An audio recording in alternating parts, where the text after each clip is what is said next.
শিশির কুমার মজুমদারের কাহিনী অবলম্বনে আয়না। কলকাতার এক বিখ্যাত কিউরিও শপের মালিক পরমেশবাবু প্রমাণ সাইজ আয়নাটার সামনে দাঁড়িয়ে একটু অবাকই হলেন। মানধাতার আমলে জিনিস এটা। একটা স্ট্যান্ডের ওপর এমনভাবে দাঁড় করানো আছে যে ইচ্ছে করলেই আয়নাটাকে সামনে পেছনে হেলানো যায়, এপাশে ওপাশে বাঁকানো যায়। এটা যে কোনো সাহেব সুবোর বাড়ির জিনিস তাতে কোনো সন্দেহই নেই। পুরো পোশাক পরে বের হবার আগে সাহেবরা নিজেদের সাজ পোশাক এতে ভালো করে দেখে নিত। অকশন মাঠের কর্মচারী রামরতনবাবুকে আড়ালে ডেকে পরমেশবাবু জিজ্ঞাসা করলেন, ওহে, ওই আয়নাটার মিনিমাম দাম কত রেখেছ বলো তো? কতই ছাড়বে বলো তো আয়নাটা? রামরতনবাবু একটু থমকে গেলেন, বললেন, ও আয়নাটা আপনি কিনবেন না। আপনি আমাদের অনেক পুরনো খদ্দের। আপনাকে সাবধান করে দেওয়া আমার কর্তব্য। ওটা জন সেবাস্টিয়ানের বাড়ির জিনিস। অবাক হয়ে পরমেশবাবু বললেন, তাতে কি? সাহেব বাড়ির কত পুরনো জিনিসই তো আমি কিনেছি, কিনবো আরো কত। জন সেবাস্টিয়ানের জিনিস হলে তো আরো ভালো। ও তাহলে আসল বেলজিয়াম গ্লাসের আয়না। তা হয়তো 100-150 বছরের পুরনো হবে। তা হয়তো হবে, সঠিক হিসেব বলতে পারবো না। তবে যা শুনেছি ওই জন সেবাস্টিয়ান লোক তেমন ভালো ছিল না। সামান্য টাকার জন্য ও বহু লোকের সর্বনাশ করেছিল, পয়সাও কামিয়েছিল অনেক। কিন্তু সেই পাপের পয়সা সে নাকি বেশি দিন ভোগই করতে পারেনি। তাতে কি? লোকটা খারাপ ছিল, পাপ কাজ করত, কিন্তু তা বলে তো তার আয়নায় তার পাপের ছায়া পড়েনি যে থেকে থেকে তা ফুটে উঠবে। ও আয়না আমি কিনব।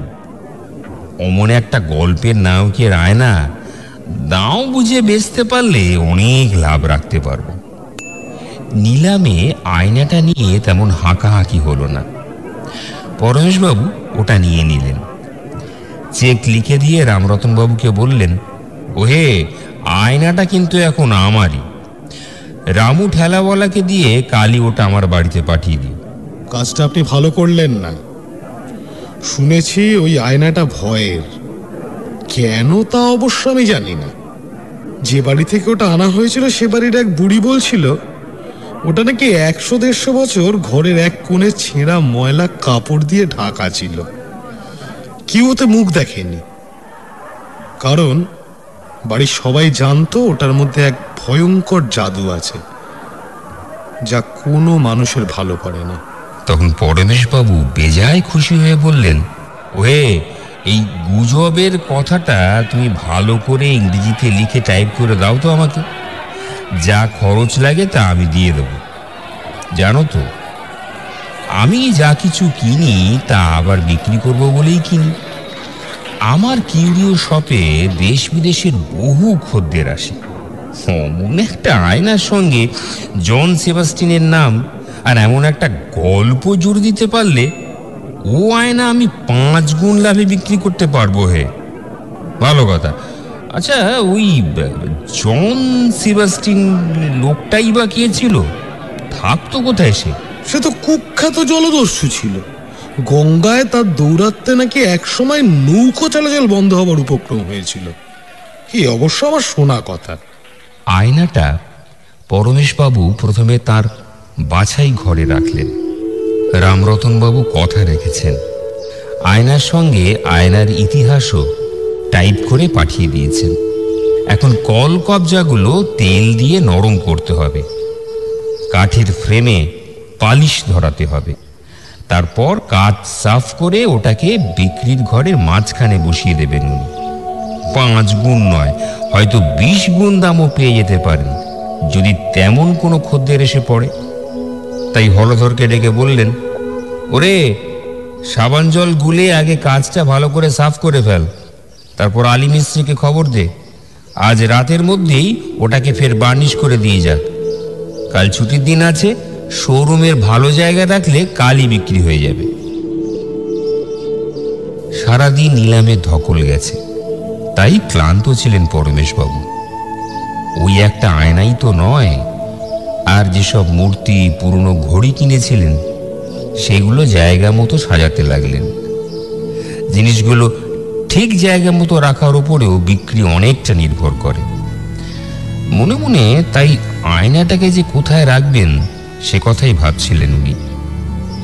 হঠাৎ ও ঘর থেকে হলধরের চিৎকার ভেসে এলো।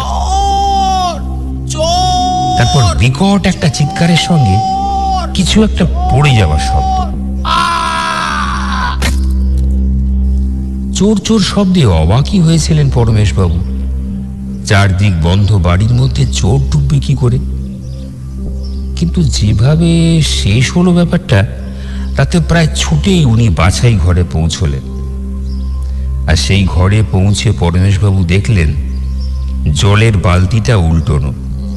সাবান গোলা জলের মাঝখানে মেঝেতে পড়ে হলধর বেহুশ হয়ে গো গো করছে। চারদিক যেমন বন্ধ ছিল তেমনই আছে। চোরের ব্যাপারটা নেহাতি কল্পনা, কিন্তু হলধরের কি হলো? কি এমন দেখে ও অজ্ঞান হয়ে গেল? ধরাধরি করে ওকে নিয়ে গিয়ে পাখার নিচে বেঞ্চে শুইয়ে দিলেন পরমেশবাবু। ঠান্ডা জলে ঝাপটা দিলেন চোখে মুখে। ফোন করে দিলেন ডক্টর দত্তকে তাড়াতাড়ি আসার জন্য। জ্ঞান ফিরে পেয়ে হলধর ফ্যাল ফ্যাল করে চেয়েই রইল। পরমেশবাবু জিজ্ঞেস করলেন, কি হয়েছিল রে হলধর? হলধর কোনো কথা বলল না, শুধু এদিক ওদিক চাইতে লাগলো। তা দেখে অবাক পরমেশবাবু বললেন, চোর এখানে আসবে কোথা থেকে রে? ওই আয়নাটা এদিক ওদিক ঘোরে, সামনে পেছনেও হেলে। কাজ সাফ করতে করতে তুই অন্য মনস্কের মতো হঠাৎ তো নিজের ছায়া দেখেই চোর ভেবে এমন চেঁচিয়ে উঠেছিলি। আয়নাটা আবার তোর হাতের ধাক্কায় ঘুরে যেতে চোরটাকে, মানে তোর ছায়াকে, আর তুই দেখতে পাসনি, তাই ভয়ে। কথা শেষ করতে পারলেন না পরমেশবাবু। হলধর ফুঁপিয়ে কেঁদে উঠল, কান্না ভরা গলায় বলল, বাবু, আয়না ভালো না, ওটা বাইরে ফেলে দিন। হলধরের কথা শুনে থমকে গেলেন পরমেশবাবু। তবে কি রামরতনের কথাই ঠিক? মনের ভাব চেপে রেখে উনি ধমকে উঠলেন, যা যা, আয়নার কথা আর তোকে ভাবতে হবে না, ওটা আমি নিজেই সাফ করব। যা, তুই তোর ঘরে গিয়ে শুয়ে পড় গে। আর আমি ডাক্তারবাবুকে খবর দিচ্ছি, তোকে একবার দেখে যাবে। যা ওষুধ লাগে তা আমি দিয়ে দেবো। যা যা, এখন তো নিজের ঘরে গিয়ে শুয়ে পড় গিয়ে। ডক্টর দত্ত এলেন, আর পরমেশকে দেখেই হই হই করে বলে উঠলেন, দাদা, দারুণ একখানা গল্প শুনলাম আপনার হলধরের কাছে। ও তো হলফ করে বলছে আয়নার মধ্যে অন্য আরেকজনকে নড়তে দেখেই ও চোর ভেবেছিল, পরে ভয়ে অজ্ঞান হয়ে যায়। অবশ্য ভালোই আছে এখন, যা ওষুধ দেওয়ার দিয়েছি, একটা সেডেটিভ দিয়েছি, রাতে ঘুমলে সব ঠিক হয়ে যাবে। কিন্তু দাদা, আয়নাটা তো আমাকে একবার দেখতে হচ্ছে, আয়নার মধ্যে ছায়া নড়ে। এ তো অদ্ভুত কথা, তার উপর সে ছায়া আবার অন্যের। চলুন চলুন, ব্যাপারটা না দেখলে শান্তি নেই। অন্য একটি কাজের লোককে চা দিতে বললেন পরমেশবাবু। চায়ের কাপ হাতে নিয়ে আয়না নড়াচড়ার একটা বৈজ্ঞানিক ব্যাখ্যাও দিতে চেষ্টা করলেন। বোঝালেন কিভাবে আয়নার ভেতরে ছায়া নড়ে। সব শুনে খালি চায়ের কাপ নামিয়ে রেখে ডক্টর দত্ত বললেন, না, আপনি বলছেন আপনার আয়নাটা এমনভাবে কলকবজার বল বিয়ারিং এর উপর মাউন্ট করা যে তার ফলে ওটাতে একটা জাইরোস্কোপিক মুভমেন্ট ঘটানো সম্ভব, আর তা ঘটছে বলেই মনে হচ্ছে ছায়া নড়ছে। বেশ, এ না হয় বুঝলাম, কিন্তু ওই অপরের ছায়ার ব্যাপারটার কি ব্যাখ্যা দেবেন? ওর ব্যাখ্যা একটাই, ভয়ে ভুল দেখা। একটা আয়নায় অন্যের ছায়া নড়বে, এ কি কখনো সম্ভব? যে ব্যাখ্যাই দিন দাদা, ও আয়না দেখার মতন জিনিস। চলুন চলুন, ওটা নিজের চোখে দেখবো, দেখি আমার বেলায় কার ছায়া নড়ে ওর ভেতরে। আচ্ছা বেশ, চলুন চলুন, আপনাকে তাহলে আয়নাটা দেখাই। আচ্ছা, একটা জিনিস খেয়াল করেছেন কি? শুধু হলধরই এটা দেখেছে, আমি নিজে কিন্তু এখনো কিছুই দেখিনি। দেখবো কি করে? ওর নড়াচড়ার ব্যাপারটা যে আমি জানি কিভাবে ওর মধ্যে ছায়া নাচে। দেখুন, আপনার বেলায় আবার কার ছায়া নাচতে শুরু করে। মন্দ বলেননি, অমন আয়নায় একাই মুখ দেখা উচিত। আপনি দাঁড়ান, আমি দেখে আসছি। আমার বেলায় কার ছায়া দেখা যায়, কি যে হচ্ছে। হাসতে হাসতেই পাশের ঘরে চলে গেলেন doctor Dutta. 1 minute, 2 minute, 3 minute, ওদিকে আর কোনো সাড়া শব্দ নেই। কি হলো ডক্টর দত্ত? ব্যাপার কি? আরে সাড়া শব্দ নেই কেন? হলোটা কি? ডক্টর দত্ত তো আর হলধরের মতো কুসংস্কারচ্ছন্ন নয়, তবে কোনো উত্তর দিচ্ছেন না কেন? তাড়াতাড়ি ও ঘরে ঢুকে জীবনে সব থেকে বেশি অবাক হলেন পরমেশবাবু। আয়নাটার দিকেই মুখ করে দাঁড়িয়ে আছেন ডক্টর দত্ত। ওর মুখ চোখ যেন রক্তশূন্য। আতঙ্ক, ভয় আর দুশ্চিন্তা নিয়ে দু চোখ বিস্ফারিত করেই তাকিয়ে আছেন আয়নাটা দিকে।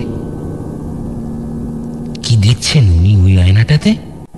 তাড়াতাড়ি পরমেশবাবু ওর পাশে গিয়ে দাঁড়ালেন। ডক্টর দত্তর কাঁধে হাত রেখে ব্যস্ত হয়ে পরমেশবাবু জিজ্ঞেস করলেন, কি হলো ডক্টর দত্ত? আপনিও আয়নায় অন্য কোনো ছায়া নড়তে দেখছেন নাকি? এমন ভূত দেখার মতো দাঁড়িয়ে আছেন কেন? দেখুন দেখুন দেখুন, আমার আর আপনার ছায়া ছাড়া আয়নাটাতে আর কোনো ছায়া নেই।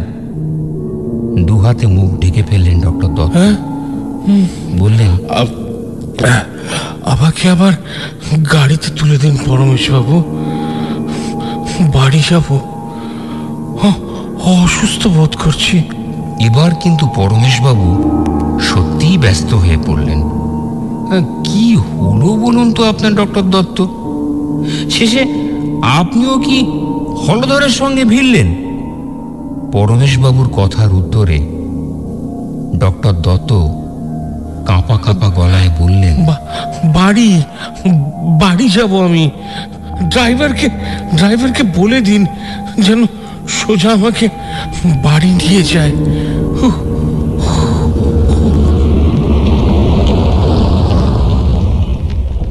শুতে যাবার আগে একবার আয়নাটা যে ঘরে রাখা আছে সেই ঘরে ঢুকলেন পরমেশবাবু। রে জনসন তার অনেক দিনের পুরনো খদ্দের, তাই আয়নাটা যাতে তার পছন্দ হয় সেজন্য নিজের চোখে একবার ভালো করে জিনিসটা দেখে নিলেন। ডক্টর দত্ত পর্যন্ত আয়নাটা দেখে কেন যে ওরকম ভয় পেয়ে গেলেন, অথচ ভয়ের কোনো কারণ বললেন না। কিন্তু এই যে আমি দাঁড়িয়ে আছি আয়নার সামনে, কই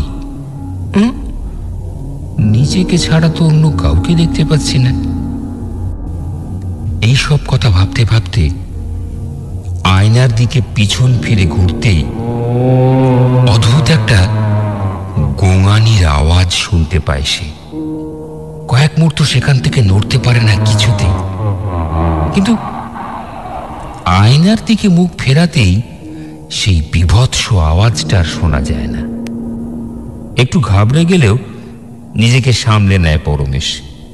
ভালো করে বিশাল সাইজের আয়নাটা তাকিয়ে দেখে, কিন্তু না, নিজের ছায়াটুকু ছাড়া আর অন্য কিচ্ছু দেখতে বা শুনতে পায় না। ওই গোঙানির আওয়াজটা নিশ্চয়ই তাহলে আমার শোনার ভুল। এই কথা মনে করে পরমেশ নিশ্চিন্ত হয়ে নিজের ঘরে শুতে চলে যায়। পরদিন সকালে অফিস ঘরে বসে আয়নার বিষয়ে একটা ব্রিফ টাইপ করছিল পরমেশ।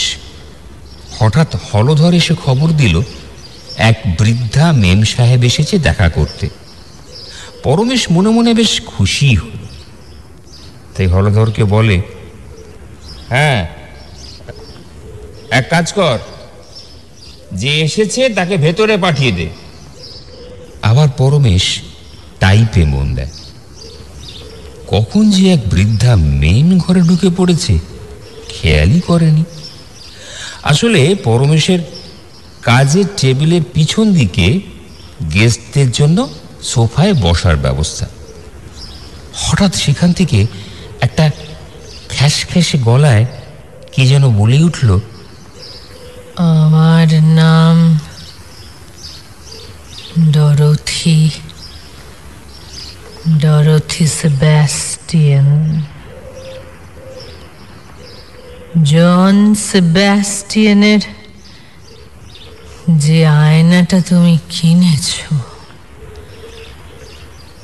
সে সম্পর্কে কিছু কথা আমি তোমাকে বলতে চাই। তার আগে বলি, ওই কুখ্যাত জন সেবাস্টিয়ান আমারই পূর্বপুরুষ। ঈশ্বর তার আত্মার শান্তি দিন। এই কথা শোনা মাত্রই রিভলভিং চেয়ারটা নিয়ে ঘুরে বসে পরমেশ। বৃদ্ধা মেম সাহেব মাথা নিচু করে বলতে থাকে, আমি এই বংশের শেষ মানুষ। আমার পর আর এই বংশে কেউ থাকবে না। আমার আর্থিক অবস্থাও খুব খারাপ।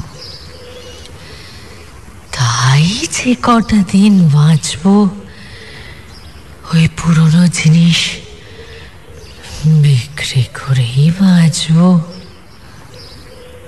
সব শেষে হয়তো বাড়িটাই।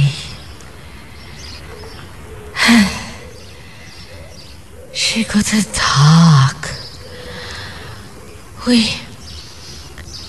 অকশন হাউসে জানলাম আয়নাটা তুমি কিনেছো। তাই তোমাকে আয়না সম্পর্কে কয়েকটা এই অবধি বলে ডরোথি মুখ তুলে পরমেশের দিকে তাকালো। তাকানো মাত্রই ভয়ে আতঙ্কে একটা বিকট চিৎকার করে সোফা থেকে উঠে দরজার দিকে ছুটে যেতে যেতে বলতে লাগলো, You, John, the devil monster? You? Oh, no, help me, let me go out, help, oh my goodness, oh, John, you're here. ছুটে দরজার দিকে যেতে গিয়ে একটা পিতলের ল্যাম্পশেডের সঙ্গে ধাক্কা লেগে ছিটকে মাটিতে পড়ে যায় ডরোথি। এতক্ষণ পরমেশ এইসব কাণ্ড দেখে হতভম্বের মতো দাঁড়িয়েছিল। বুঝতেই পারছিল না তাকে দেখে এই বৃদ্ধা মেয়ে ভয় পেয়ে এরকম চিৎকার করছে কেন। কিন্তু চোখের সামনে ডরোথিকে সজোরে আঘাত পেয়ে পড়ে যেতে দেখে সাহায্যের জন্য এগিয়ে যায় পরমেশ। আর তাকে এগিয়ে আসতে দেখেই মেঝেতে ভর দিয়ে উঠে দাঁড়িয়ে আবার একটা আর্ত চিৎকার করে কোনো মতে পালিয়ে গেল ডরোথি। এত হইচইয়ের আওয়াজ শুনে হলধর ছুটে এসে বলে, হ্যাঁ, কি হলো বাবু? বুড়িটা কি পাগল? অমন ডাইনি বুড়ির মতন চেঁচাচ্ছিল কেন? পরমেশ তখন অন্য কথা ভাবছিল। ওই আয়নাটা এই বাড়িতে আনার পর থেকেই যে ঘটনাগুলো ঘটছে তা একেবারেই উড়িয়ে দেওয়ার মতো নয়। প্রথমে হলধর, তারপর ডক্টর দত্ত আয়না দেখে ভয় পেল, আর এইমাত্র ডরোথি আমাকে দেখে জন সেবাস্টিয়ান মনে করে আতঙ্কগ্রস্ত হয়ে পালিয়ে গেল। কিন্তু কিন্তু আমার সঙ্গে জন সেবাস্টিয়ানের তো 14 পুরুষের চেহারার কোনো মিলই থাকতে পারে না। তাহলে কি ডরোথি বয়সের ভারে চোখে ভুল দেখল? হতেও পারে। যাকে যাকে যত তাড়াতাড়ি সম্ভব জনসনকে এই আয়নাটা বেচে দিতে হবে। হয়তো কোন দিন কোন উৎপাত হয় বলা তো যায় না। শেষকালে এসব ভুতুড়ে জিনিসের বেচা কেনা করতে গিয়ে বেঘরে প্রাণটা যাবে নাকি? হঠাৎ হলধরের ডাকে চমক ভাঙে পরমেশের। বাবু, বুড়িটা ছুটে পালাবার সময় পুঁটলি মতো কি একটা ফেলে গেছে। পুঁটলির ভেতর মনে হয় একটা মোটা খাতা আছে। পরমেশ গম্ভীরভাবে বলে, শোন, যা আছে আমার টেবিলের ওপর রেখে দে, একদম খুলবি না পুঁটলিটা। হলধর ঘাড় নেড়ে নিজের কাজে চলে যায়। পরমেশের হঠাৎ মনে পড়ে, হ্যাঁ, যে কাজটা আমার এক্ষুনি করা দরকার তা হলো, হ্যাঁ, জনসনকে ফোন করে জানতে হবে যে সে কবে আয়নাটা কিনতে আসবে। বেশি লোভ না করে জানা চেনা পুরনো খদ্দেরকেই আয়নাটা বিক্রি করা ভালো। ফোনটা করে ওকে আজই আসতে বলি। হ্যাঁ,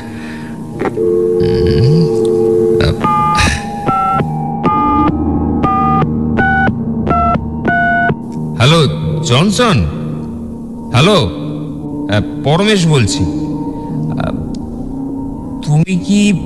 হ্যাঁ, ভালো আছি। তুমি কি আজ এসে আয়নাটা নিয়ে যাবে? হ্যাঁ, লাস্ট অকশানে যে আয়নাটা আমি কিনেছি। আরে বাবা, আমি তো জানি তোমার ওটা খুব পছন্দ হয়েছে, সেজন্যই তো কাউকে বিক্রি না করে তোমার জন্য রেখে দিয়েছি। অনেক খদ্দেরই কিন্তু ঘুরঘুর করছে আয়নাটা কেনার জন্য। কি সব ভৌতিক কাহিনী নাকি জড়িয়ে আছে আয়নাটার সঙ্গে। আরে না না, কি যে বলো, এতদিন ধরে এসব পুরনো আমলে জিনিস নিয়ে কারবার করছি, কত আজগুবি গপ্পই তো শুনলাম। আমিও এসব বিশ্বাস করি না। তা তুমি কবে আসবে বলো তো? হ্যাঁ, পরশু?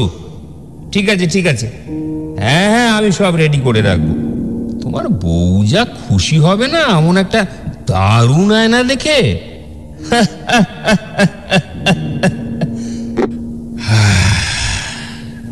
যাক বাবা, আর একটা দিন অপেক্ষা করলেই অপয়া আয়নাটাকে বাড়ি থেকে বিদায় করা যাবে। বাপরে বাপ, সেদিনটা বেশ ভালোভাবেই কাটলো। রাতে খাওয়া দাওয়ার পর হলধরকে ছুটি দিয়ে আয়নাটা নিজের চোখে একবার তদারকি করে নেবার জন্য হল ঘরে এলো। এই দুদিন যখন কোনো কিছু ঘটনাই ঘটলো না, তার মানে সবটাই মনের ভুল। আর ডরোথিটা নিশ্চয়ই একটা বদ্ধ পাগল। এইসব কথা ভাবতে ভাবতে অন্যমনস্কভাবে আয়নার ওপর ভেলভেটের পর্দাটা সরিয়ে দিল পরমেশ। আর তা সরানো মাত্রই বাইরে যেন প্রচন্ড একটা বাজ পড়ল। সঙ্গে সঙ্গে ঘরের আলো নিভে গিয়ে ঘন কালো অন্ধকারে ভরে গেল গোটা ঘর। একই সঙ্গে শুরু হলো ঝড়ের তাণ্ডব। অথচ খানিকক্ষণ আগেও তো আকাশটা বেশ পরিষ্কার ছিল। যাকে এই সময় ঝড় তো হতেই পারে, যা গরম পড়েছিল। কিন্তু একটা আলো জ্বালানোর খুব দরকার, নয়তো কিছুই দেখতে পাচ্ছি না। পকেট থেকে দেশলাই বার করে কাঠি জ্বালিয়ে সে একটা মোমবাতির খোঁজ করতে থাকে। বহু কষ্টে ঘরের কোণে রাখা একটা শ্বেত পাথরের টেবিলের ওপর থেকে মোমবাতি খুঁজে পায় পরমেশ। মোমবাতিটা একটা পিতলের স্ট্যান্ডে রাখা। সেই মোমবাতিটা জ্বালার পর একটা অদ্ভুত আলো আর ছায়া তৈরি হয় সারা ঘরে। সেই আলো ছায়ায় শ্বেত পাথরের টেবিলের ওপর রাখা একটা ডায়েরি দেখতে পায় পরমেশ। ডায়েরিটা কালো চামড়া দিয়ে বাঁধানো, উপরে লেখা জন সেবাস্টিয়ান। ও, এই ডায়েরিটাই তাহলে সেদিন ডরোথি পুটলি করে নিয়ে এসেছিল আমাকে আয়নাটার ভৌতিক কাহিনী সম্পর্কে বিশ্বাস করানোর জন্য। তারপর আমাকে দেখে ভয় পাবার পর ছুটে পালাতে গিয়ে ডায়েরিটা ফেলে চলে যায়। হলধর সেটা খুঁজে পায়, কিন্তু আমি তো পুটলিটা হলধরকে আমার অফিস ঘরের টেবিলে রাখতে বলেছিলাম। পুটলি থেকে খুলে ডায়েরিটা এখানে নিয়ে এলো কে? না না, হলধর তো এমন কাজ কখনো করবে না। এবার কিন্তু সত্যি সত্যি আমার যেন কেমন ভয় ভয় করতে লাগলো। তবু ডায়েরিটা কাঁপা কাঁপা হাতে তুলে নিয়ে একবার আয়নার দিকে তাকালাম। মোমবাতির আবছা আলোয় কই সেখানে সেখানে আমার কোনো ছায়া তো ফুটে উঠছে না। এ তো একটা অন্য দৃশ্য। এটা এটা কি করে সম্ভব? আমি আয়নায় আয়নায় নিজেকে দেখতে পাচ্ছি না কেন? আর আয়নাটা থেকে একটা একটা একটা বিকট গোঙানি শব্দ বেরিয়ে আসছে। একটু একটু করে যেন আয়নাটার ভেতর প্রাণ সঞ্চার হচ্ছে। আর দাঁড়াতে না পেরে আয়নাটাকে ধরে হাঁটু গেড়ে বসে পড়ে পরমেশ। তারপর একের পর এক দৃশ্য দেখতে পায় ওই আয়নায়।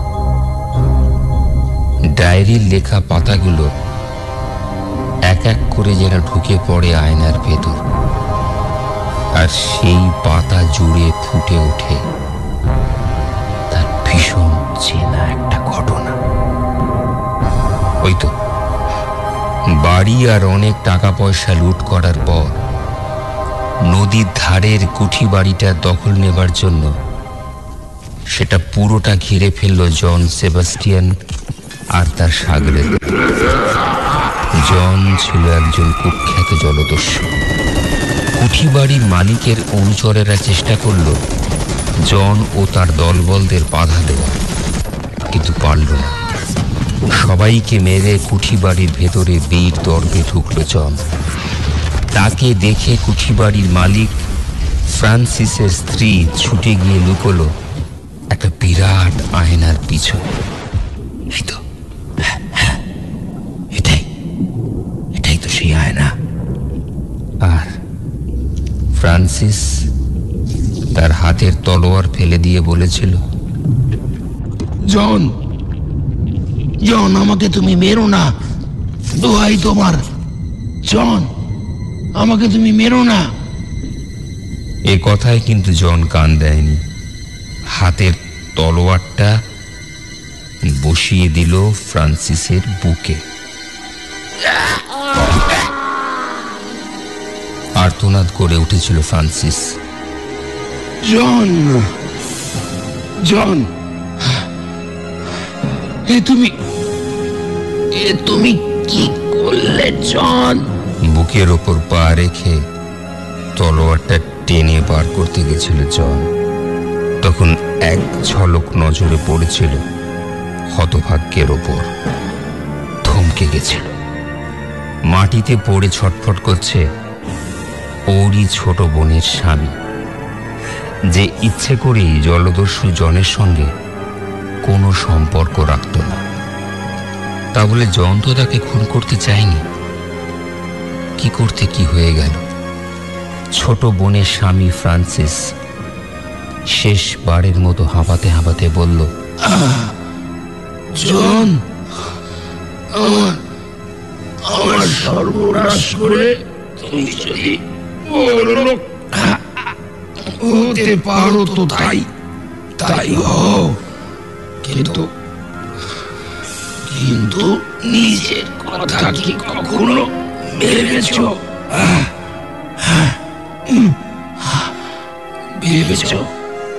ভেবেছো কোন নরকে তুমি নিয়ে যাচ্ছ?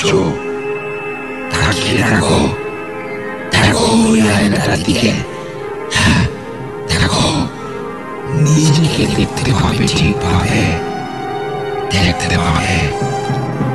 এই অভিশাপ আমি তোমাকে দিচ্ছি, তুমি মরে গেলেও যতদিন না এই আয়নাটা ভেঙে টুকরো টুকরো হচ্ছে,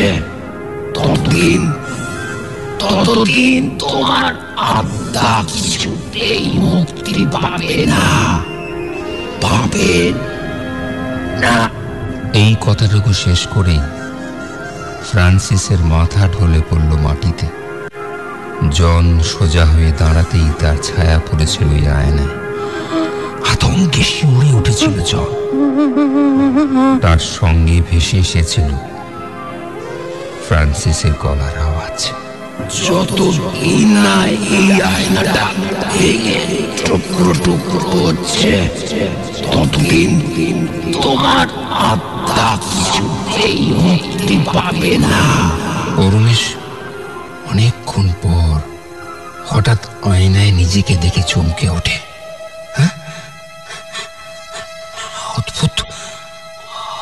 অদ্ভুত পোশাক পরা ওই লোকটাই তো সে। হ্যাঁ, আমার মুখের সঙ্গে এত মিল কেন? জন সেবাস্টিয়ান। এই কারণেই তাহলে ডরোথি আমাকে দেখে ভয় পেয়েছিল। ডরোথি নিশ্চয়ই কোনোভাবে জনের কোনো অয়েল পেন্টিং করা ছবি দেখে থাকবে। আর ডায়েরির ঘটনাটা জানার পর থেকে আয়নাটা আর কেউ ব্যবহার করেনি। বাইরে ঝড় একটুও কমেনি, তার সঙ্গে সমানে বিদ্যুৎ চমকাচ্ছে, বাজ পড়ার আওয়াজ, আর এক নাগাড়ে বৃষ্টি হয়ে চলেছে। পরমেশ প্রচন্ড ভয় পেয়ে ডায়েরিটা ছুঁড়ে মারে আয়নার গায়ে। আয়নায় ধাক্কা খেয়ে মোটা ডায়েরিটা এসে কপালে লাগে পরমেশে। মেঝেতে উল্টে পড়ে যায় সে। আর তখনই অট্টহাসিতে ভরে ওঠে সারা ঘর। পরমেশ মেঝে থেকে উঠে ছুটে পালাতে চায়, কিন্তু কেউই যেন তাকে পিছন দিক থেকে টেনে ধরে আয়নার দিকে নিয়ে দিতে থাকে। এইভাবে কিছুক্ষণ সারা ঘরে পা কষ্টে কষ্টে ঘুরে বেড়াতে থাকে পরমেশ। হলধরকে ডাকার মতো শক্তিও তার এখন নেই। হাঁটু দুটোর চামড়া ধীরে ধীরে উঠে আসছে, তবু কিছুতেই সেই না দেখতে পাওয়া অশরীরী আত্মার হাত থেকে পালাতে পারছে না সে। আরো কিছুক্ষণ পর গায়ের সব শক্তি ফুরিয়ে যাওয়ার পর পাগলের মতো আয়নার কাছের গায়ে এলো পাথার ঘুষি চালাতে থাকে সে। কয়েকটা সরু ফাটল ছাড়া আর কিচ্ছু হয় না আয়নাটার। হঠাৎ এক ভীষণ শক্তি যেন ভর করে তার শরীরে। শ্বেত পাথরের ভারী টেবিলটা তুলে আছড়ে মারে আয়নাটার উপর। ঝনঝন আওয়াজে ভেঙে পড়ল গোটা আয়নাটা, আর তীক্ষ্ণ ফলার মতো একটা কাঁচ সোজা এসে ঢুকে গেল পরমেশের পেটে। যতদিন না এই আয়নাটা ভেঙে টুকরো টুকরো হচ্ছে, ততদিন তোমার আত্মা কিছুতেই মুক্তি পাবে না। আর তো চিৎকার করে পরমেশ লুটিয়ে পড়ল মাটিতে। লাল রক্তে ভেসে যাচ্ছে সারা ঘর। আয়নার কাচের টুকরো ছড়িয়ে রয়েছে গোটা ঘরে। কাল সকালে এসে রে জনসন ও রমেশ আর তার সাধের আয়না কোনোটাই সঠিক অবস্থায় পাবে না। পুলিশ অবশ্য আসবে এবং তারা নিজের কাজ করবে। হলধরকে হয়তো ধরে নিয়ে যাবে, আবার ছেড়েও দেবে। শুধু জন সেবাস্টিয়ানের অতৃপ্ত আত্মা